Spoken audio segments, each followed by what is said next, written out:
Guys, welcome. So, first announcement is if you have not taken the chapter 5 quiz, okay, that should have been the last thing you do in chapter 5. Relatively short. Just want to throw some information at you as we were kind of getting our feet wet in this first week. So, move on to what I think you guys will like some of the material that we do in this next piece. But like I said, make sure that you have taken the chapter 5 quiz, 11 multiple choice questions, nothing too difficult as we go through and make sure everybody has access and doing all these things. So, chapter 7, or whatever we want to call it here in terms of this unit, we are going to look at what is known as deviance. Okay, I don't know how many of you have heard of that term, deviance, or maybe you've been called a deviant by someone before, or an act of deviance. When you hear that term, what is it that you think of, or what is it associated with? I'm not going to answer that right now, but I want you to think of, if you've ever heard that term, what you might think it is, or how it's been associated with you. And what I'm going to show you here next is a group of pictures of some individuals, and I want you to think, what do they have in common? All right, what do these individuals that you're going to see, what do they have in common? All right, the first one here, we have a homeless lady. All right, that's all you need to see. Martin Luther King Jr. Okay, so Martin Luther King Jr., and we have a homeless lady so far. So you're probably starting to wonder, what in the heck do they actually have in common? Next, we have two individuals partaking in cocaine. All right. So think of those three pictures. What might they have in common? Maybe not a real connection that you have yet. Next is a picture of a woman here who oftentimes, I've had to put a label on this because people always think that it has to do with drugs. And this is actually a picture of a woman who is anorexic. All right. All right. So next, we have Bill Clinton. All right. I know some of you probably are aware of the history of Bill Clinton, obviously a president of the United States, and also got in trouble for a couple of other things that he was involved in while in office. All right. Next, we have some individuals who are in jail. Next, we have R. Kelly, all right, who's known for many things, believing that he can fly. And, you probably know. And then we have a couple holding hands while walking down the hall in what looks to be a high school. All right. We have George W. Bush, all right, President of the United States. Next, we have a group of young men who are gang members.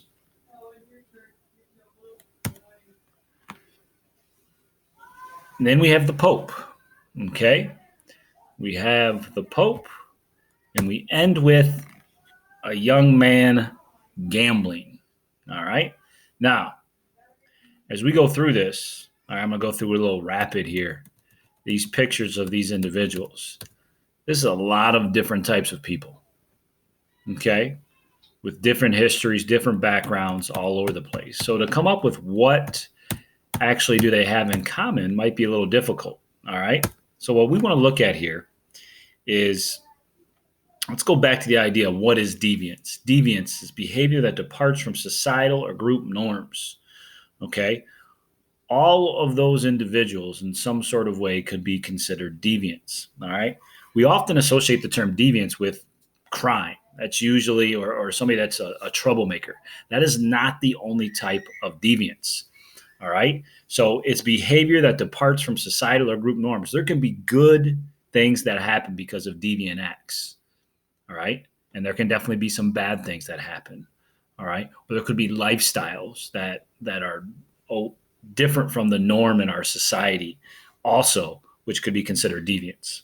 So, and if you need a reminder of what norms are, going back to what seems to be a while ago, norms, shared rules of conduct, we know what they are. How to act in specific situations. We always talk about this idea, like, is that the norm? Okay, that phrase can kind of be put in there. when talking about norms within our society. So when you think about deviance, all right, departing from societal group norms, and you go back and you look at these pictures, think about how these individuals have departed from what is considered society's norms. Like I said, for the good, most likely for the bad, depending on what they're in there for, obviously. For the bad, all right. Uh, it's just this one's a little tricky. People always question this. It definitely could be considered a deviant act. Not that holding hands is, but it's not the norm. Okay. Excuse me. Okay, so let's move on. So, what is the difference between deviance? So, we're talking about positive deviance and negative deviance. Positive deviance meaning that you're over conforming to social expectations, going above and beyond. So, if you think of the picture of the woman who was anorexic,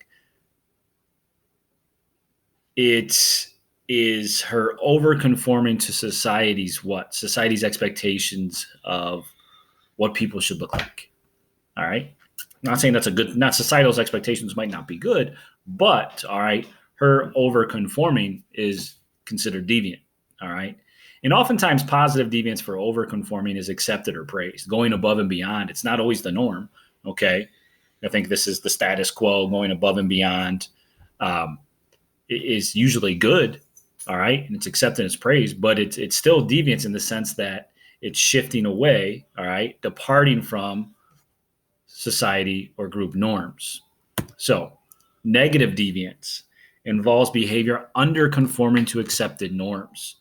All right. So, this is something that usually harms maybe another individual, themselves, all right, in their progress, maybe breaking the law. So, this is the one where we think of crime oftentimes associated with what would be considered negative deviance.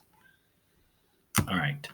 So, who is a deviant? A deviant is essentially a similar term. This is the individual who's either violated one or more of society's most highly valued norms.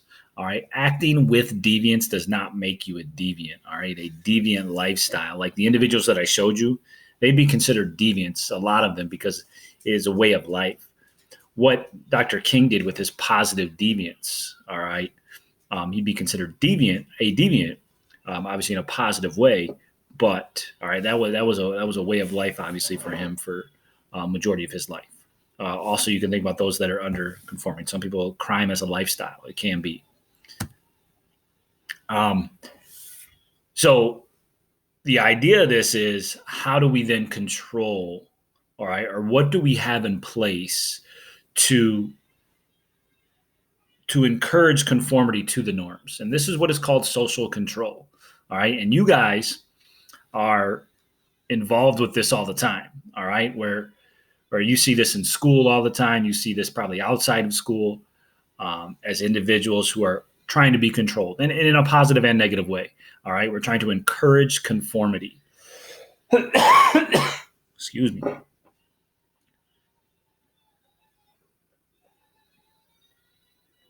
Go Seahawks. All right. Internal social control. All right. So it says internalization of societal norms, doing what is right because you know it is right, or not doing something because you know it is wrong. The idea of you behaving based off of is something right or wrong, and you recognizing that, and you performing or having behaviors that kind of fall in line or conform just for this internal piece. All right. You're not worried about any type of sanction or anything else. We'll get to that here in a second. All you're worried about is, hey, that I can't do that. That's wrong. Or I should be doing that. That's the right thing to do. All right. That's internal social control. External social control is you're promoting conformity created by some type of outside pressures. The idea of like, I'm not stealing from that store. I'm not going to jail over a candy bar. All right. Well, what's keeping you from doing it? If nobody would know about it, okay, would you take it? All right. If you wouldn't because you just think it's wrong, because you believe you should have to pay, that's internal social control. If you're not going to take it only because you fear the sanctions, that's external social control. Think about why some of the behaviors maybe you guys have in school, why you do something or why you don't do something. Is it just like, man, that's wrong. That's just disrespectful. Or is that like, man, I don't want a Saturday school. I don't want any of that stuff. That's external social control. They both They both are used to encourage the conformity within our society. All right. So some things I want you to think about here. Internal social control. Will you stop at a red light? Majority of you, yes, but why? For safety, right? Safety, I would assume. Safety of not only yourself, but hopefully others. All right. And then what would be the external piece to this? All right. You don't want a ticket. I mean, if you're at a red light and nobody's around and you still don't go, you're like, man, as soon as I go through this, there's going to be a cop somewhere. That would be external. All right. If you just sit there and wait it out and you're like, yeah, it's just it's the law. All right. That'd probably be right, wrong, the internal social control. Will you go to your classes? All right. Those of you that show up to class, why do you do it? Okay. Is it internal? Is it external? And then will you tip your waiter or waitress? I wish we were in class for this because I love these discussions because for some reason, a lot of you, if you go get a $50 meal at a restaurant, you feel as though $5 no matter what, or whatever it may be, as opposed to the percentage. I'm not going to get into the right and wrong there, but if you ever wait tables or serve when you get older, you'll know what I'm talking about. Of maybe that might not be the best way, but anyway, why do you do it? All right. Do you recognize that it's the right thing to do? This is what they depend on for their wages. This is how they put food on their table. Those types of things. Or do you not do it at all? Why is that? All right. Is it because there's no external social control? There's no external social control. If you don't tip your waiter or waitress, you're not going to jail. Okay. The reason you do it, okay, when you do it, is internal social control. Now, the next time you come back, will they maybe remember you if you didn't tip it off? Possibly. All right. Will you give the correct change to someone? And then that's in referencing in, would you give someone the correct change based off of like if they would know it wouldn't happen? All right. Somebody gives you a 10 and you needed $2. They give you a 10. You give them 6 back. They walk away. You know that they still need 2 more bucks. Do you keep it or do you give it to them? All right. Once again, you're probably not going to jail. You could play it off if they come back like, I didn't realize that happened. Or do you give that to them and say, hey, here's your $2? That's internal social control. The idea of just recognizing right from wrong. All right. So, and like I said, if you've answered yes to all of these questions, you have internalized social norms. All right. The idea of think about the why you do this. You stopped at a red light. Why? All right. Going to your classes. And like we said, we have different types of social control, but if all of these are internalized, that's the idea of you've internalized social norms. And you do stuff all the time without even recognizing it. Like, why do I do this stuff? You just internalize some of these social norms. And if you're only thinking about, if I don't do this, what could happen to me? That's more of that external social control. So when we look at external social control, dig a little bit deeper into that, we have the difference between positive sanctions and negative sanctions. So first off, what are sanctions? This goes back to when we had the create a culture, which some of you did. So these are rewards or punishments that promote conformity to social norms. All right. You see this in school. You see this all over the place. You probably remembered a lot when you were younger. Okay. Every time my son does something, he feels as though he needs a reward. One of the things our challenge is telling him, bud, you just got to do it because it's the right thing to do. Tell that to a 6-year-old. All right. So positive, negative sanctions. Positive sanctions include awards, increases in allowances, promotions, and smiles of approval is used to encourage conformity. So let's go more adult with this and the idea of promotions. You want somebody to do a good job, okay, at their job. And so they do a good job, and then they're always on time. They go above and beyond. They never see a raise, okay? They never see a promotion, all right? What's the chances that they keep doing that for years without ever getting a raise? I don't know, all right? So one of the things that businesses have established is this ability to move up, all right? Because you want to keep your best employees. How do you keep your best employees? You reward them, okay? Whether it be through money, vacation time. There's different ways that they could be rewarded. Could be Christmas bonuses, all those types of things to say, hey, I recognize you doing good work. All right. The opposite of that is negative sanctions. All right. Not doing it. All right. So when we look at negative sanctions, criticism, fines, imprisonment, they're there to stop what is considered socially unacceptable behavior. So why do you get a fine for speeding? Just to take the money? I mean, somebody's probably sitting there going, yeah, they just want our money. It's a little bit more than that, though. I mean, if you take my money, like, that's the best way to get somebody to do something. Go into their pocketbook, go into their wallet, get your hand in my pocket, and you got somebody's attention. All right. So if I tell you this, when I was coming back from vacation and we were going through the Canton area, and I got a speeding ticket. We were coming back from vacation. It was a speed trap. It was going 70, 75, and like it went down to 50, and I just kept going, didn't even realize what was happening. Get pulled over. Well, when I get my ticket, it was over $200, and I'm like, oh my gosh, this is a really expensive speeding ticket. And it's funny because I had to take that road. It had to be within the next year. I had to go back down that way for something. And when I was doing it, when I got there, in my mind, I was like, I've got to slow down here because I am not paying another $200. It was negative sanction that definitely, because that was a really expensive speeding ticket. I've got other speeding tickets, maybe a little bit over 100, something like that. But just the size of that ticket made me slow down that next time I went there. People do it all the time. All right, why do we imprison people? And this is a discussion that could be at face value. Why do we imprison people? Because we're going to get into this deeper about imprisonment and different things within our society, that good and bad. But we imprison people hopefully to stop them at face value, to stop them, make them pay basically retribution for their crime. And the goal would be then to rehabilitate. Like I said, later on with some of this material, we're going to talk about, are we truly rehabilitating individuals? But we're not there yet. Okay. Just want to think about what is actually there. All right. So there you go. And criticism too. Criticism on there is this idea of it's not as formal, right? So if I criticize you for something that you're doing, all right, or so think about being criticized for something.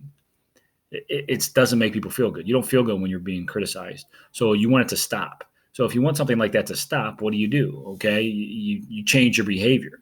All right. If you want somebody if they keep saying that after you change your behavior, then you're in a different situation. But if that gets them to stop, you're like, yeah, they're right. All right. You're working at Kroger, and every time you stock the shelves with chips, you're not bringing up the old product. You're not doing this. So you're criticized all the time. Like, man, you can't even stock a shelf. Can't do that. And all of a sudden you're like, man, just repeats. So you do it the next time and it's over, and you're like, okay. And maybe you think about that the next time that you're doing another product. But all that stuff is there to encourage, like we said, conformity. We are not going to look at this parole video right now. I'm actually going to stop it right here. What I need you guys to do, okay, I'm going to have a 4 or 5 question quiz that'll be attached to this that you'll have to click on. All right, it'll be a Google form. And there's going to be one question that's kind of just open-ended. I need you to answer that, okay? It's going to be really hard to get it wrong. Basically, if you don't do it, you'll get it wrong. But I want you to be thorough, and I want you to answer that question, okay? And this will take us for today, Wednesday. The next assignment will be posted on Thursday. If you're not viewing this till Thursday, then you're a little bit behind because I had the quiz on Monday. This is posted today, Tuesday. All right. And then the Thursday short assignment, and that'll take us for this week. Okay. So I'm going to stop here. Thank you guys. Take care.